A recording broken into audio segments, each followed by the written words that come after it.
বিশ্বাসভঙ্গের অভিযোগ তুলে বিরোধী দলের ওয়াকআউট। এটা শাহবাগ মোড় নয়, এটা সংসদ, হাসনাতকে স্পিকার। এইচএসসি পরীক্ষার কেন্দ্র তালিকা প্রকাশ। লেবাননে ইসরায়েলি হামলায় বাংলাদেশি নারীর মৃত্যু।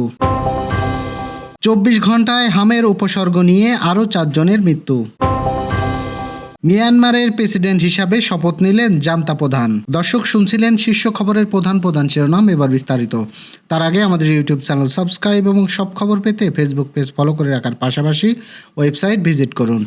বিরোধী দলীয় নেতা ও বাংলাদেশ জামায়াত ইসলামের আমির ডক্টর শফিকুর রহমানের নেতৃত্বে বিরোধী দল আজ শুক্রবার সন্ধ্যা 7:35 দিকে সংসদ অধিবেশন থেকে ওয়াকআউট করেছেন।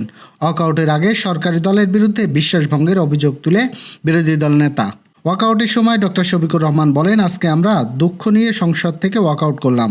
এর আগে তিনি বিরোধী দলীয় নেতার স্পিকার হাফিজউদ্দিন আহমেদের বিরুদ্ধে নিরপেক্ষতা হারানোর অভিযোগ তোলেন। বিশেষ কমিটির বৈঠকে সমঝোতার ব্যস্ততা ঘটিয়ে জুলাই স্মৃতি জাদুঘর বিল সংশোধন আকারে পাশের প্রেক্ষাপটে উভয় পক্ষের দীর্ঘ বিতর্কের জের ধরে ওয়াকআউটের ঘটনা ঘটেছে। সংসদে প্রবল আপত্তি সত্ত্বেও জুলাই গণঅভ্যুত্থানে স্মৃতি জাদুঘর বিল 2026 পাশ করার এর প্রতিবাদে অধিবেশন থেকে ওয়াকআউট করেছেন প্রধান বিরোধী দলীয় দল। বিলটি পাশের পর বিরোধী দলীয় নেতা ডক্টর শফিকুর রহমান আনুষ্ঠানিকভাবে ঘোষণা দিয়ে সংসদ কক্ষ ত্যাগ করেন। তার ঘোষণার পরপরই বিরোধী দলের সংসদ সদস্যরা একে একে করে অধিবেশন কক্ষ থেকে বেরিয়ে যান। কুমিল্লা 4 আসনের সংসদ সদস্য হাসনাত আবদুল্লাহকে সংসদ অধিবেশনের অসহিংসু না হওয়ার আহ্বান জানিয়েছেন স্পিকার হাফিজউদ্দিন আহমেদ। এটা শাহবাগ মোড় নয়, এটা সংসদ। শুক্রবার সন্ধ্যার পর অধিবেশন চলাকালে তিনি একথা বলেন। সংসদ সদস্যকে উদ্দেশ্য করে স্পিকার বলেন, এত অসহিংসু হলে চলবে না mister Abdullah. This is not Shahbag square, this is parliament.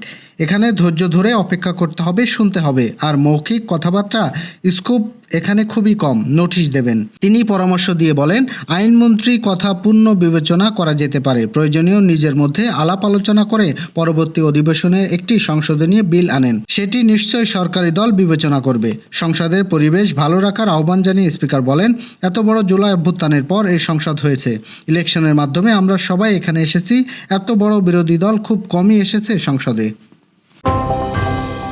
আসন্ন 2026 সালের উচ্চ মাধ্যমিক সার্টিফিকেট এইচএসসি পরীক্ষার ঢাকা বোর্ডের কেন্দ্র তালিকা প্রকাশ করা হয়েছে।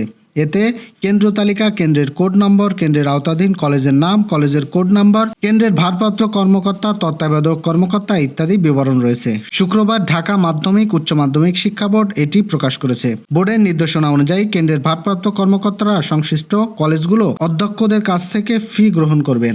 এরপর জেলা প্রশাসকের মাধ্যমে শিক্ষা বোর্ড থেকে অলিখিত উত্তরপত্র সহ প্রয়োজনীয় গোপনীয় নথিপত্র সংগ্রহ করাই পরীক্ষা পরিচালনা করবেন। পরীক্ষা পরিচালনার যাবতীয় নিয়মাবলী যথাযথভাবে পালনের জন্য কেন্দ্র প্রদানের নির্দেশ দেওয়া হয়েছে।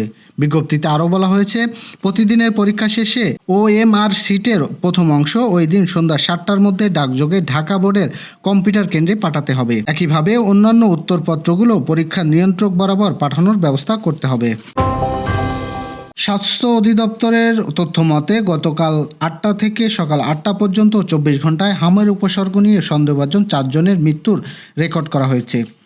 একই সময়ে দেশব্যাপী হাসপাতালের হামের মতো উপসর্গ নিয়ে মোট 1777 জন রোগী ভর্তি হয়েছেন। এর মধ্যে 168 জনের শরীরে পরীক্ষাগারে হামের উপস্থিতি নিশ্চিত হওয়া গেছে। চলতি বছরে বাংলাদেশের এখন পর্যন্ত হামে আক্রান্ত হয়ে অন্তত 23 জন শিশুর মৃত্যু নিশ্চিত করা হয়েছে। এছাড়াও উপসর্গ নিয়ে মারা গেছেন আরও 144 জন শিশু। স্বাস্থ্য অধিদপ্তরের তথ্য অনুযায়ী 25 মার্চ থেকে 10 এপ্রিলের মধ্যে পরীক্ষাগারের নমুনা পরীক্ষার মাধ্যমে 2409 জনের হাম শনাক্ত হয়েছে। সর্বশেষ স্বাস্থ্য বুলেটিন অনুযায়ী দেশব্যাপী আরও 13,497 জন সন্দেহভাজন হামের রোগী শনাক্ত করা হয়েছে। এর মধ্যে 6,609 জন রোগী ইতিমধ্যে চিকিৎসা শেষে হাসপাতাল থেকে ছাড়পত্র পেয়েছেন। লেবাননের রাজধানী বেরুতে ইসরায়েলের বোমা হামলায় দীপালি নামে এক প্রবাসী বাংলাদেশি নারী নিহত হয়েছেন। হামলার সময় তার কফিলের পরিবারের সঙ্গে অবস্থান করছিলেন তিনি। শুক্রবার লেবাননে বাংলাদেশ দূতাবাসে তথ্য জানিয়েছেন।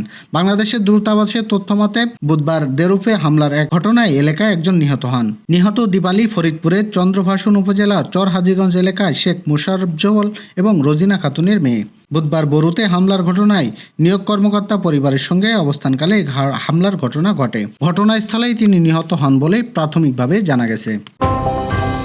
মিয়ানমারের সামরিক জান্তা প্রধান সিনিয়র জেনারেল মিং অং হাইয়ং দেশটির নতুন প্রেসিডেন্ট হিসাবে শপথ গ্রহণ করেছেন। একটি নির্বাচিত সরকারকে ক্ষমতাচ্যুত করার পর দেশ জুড়ে গৃহযুদ্ধ শুরুর 5 বছর পর তিনি আনুষ্ঠানিকভাবে এই পদে বসলেন। কাতার ভিত্তিক গণমাধ্যম আল জাজিরা এই খবর জানিয়েছেন। শুক্রবার রাজধানীর নেদিউতে আয়োজিত এক অভিষেক অনুষ্ঠানে তিনি শপথ নেন। অনুষ্ঠানে দেওয়া ভাষণে হাইদিং দাবি করেন মিয়ানমার গণতন্ত্রের পথে ফিরেছে এবং একটি উন্নত ভবিষ্যতের দিকে এগিয়ে যাচ্ছে। তবে একই সঙ্গে তিনি স্বীকার করেন যে দেশটিকে এখনও অনেক চ্যালেঞ্জ অতিক্রম করতে হচ্ছে।